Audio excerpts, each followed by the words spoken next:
آمریکا علاوه بر آن که دیگر نقطه امنی برای شرارت এমন পরিস্থিতি আমেরিকার ইতিহাসে আর কখনো হয়নি। ছেড়ে দে মা কেঁদে বাঁচি অবস্থা। যুদ্ধ শেষ করতে এখন রীতিমতো ইরানের পায়ে পড়ছে ডোনাল্ড ট্রাম্প। তবে কিছুতেই পিছু হটছে না খামেনির যোদ্ধারা। যুদ্ধবিরতি কার্যকর হলেও থামেনি অবিশ্বাস, থামেনি শক্তি প্রদর্শনের লড়াই। একদিকে কূটনৈতিক সমাধানের পথ খুঁজছে ওয়াশিংটন, অন্যদিকে নিজেদের অবস্থানে অনড় থাকার বার্তা দিচ্ছে তেহরান।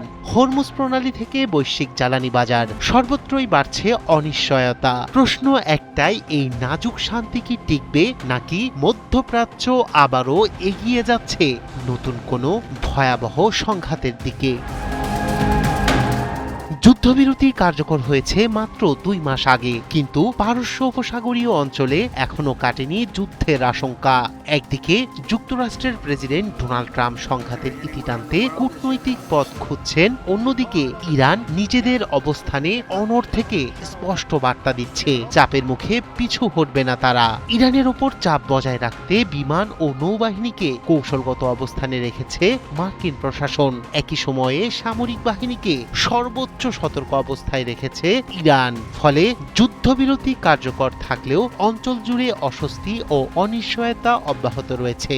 ভুল হিসাব কিংবা সামান্য ভুল বোঝাবুঝিও বড় ধরনের সামরিক সংঘাতের জন্ম দিতে পারে।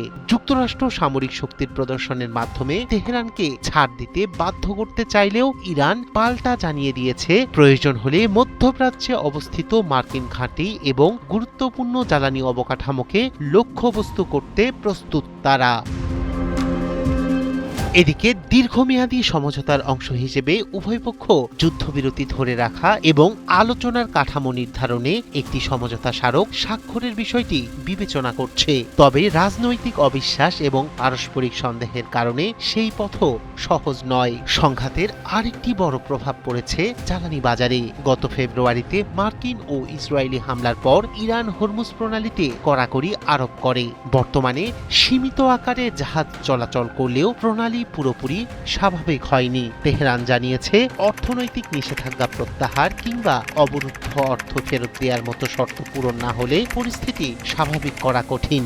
এর ফলে বড় রকমের রাজনৈতিক চাপের মুখে রয়েছেন প্রেসিডেন্ট ডোনাল্ড ট্রাম্প। বিশ্লেষকদের মতে বিমান হামলার মাধ্যমে দ্রুত ফল পাওয়ার যে প্রত্যাশা ছিল, বাস্তবে তা সফল হয়নি। বরং প্রত্যাশার চেয়ে শক্তিশালী হিসেবে সামনে এসেছে ইরানের প্রতিরোধ ক্ষমতা।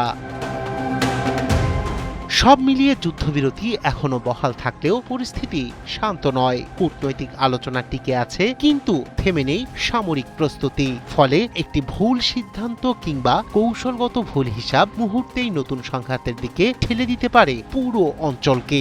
আর সেই আশঙ্কাই এখন সবচেয়ে বেশি উদ্বেগের কারণ হয়ে উঠেছে আন্তর্জাতিক অঙ্গনে।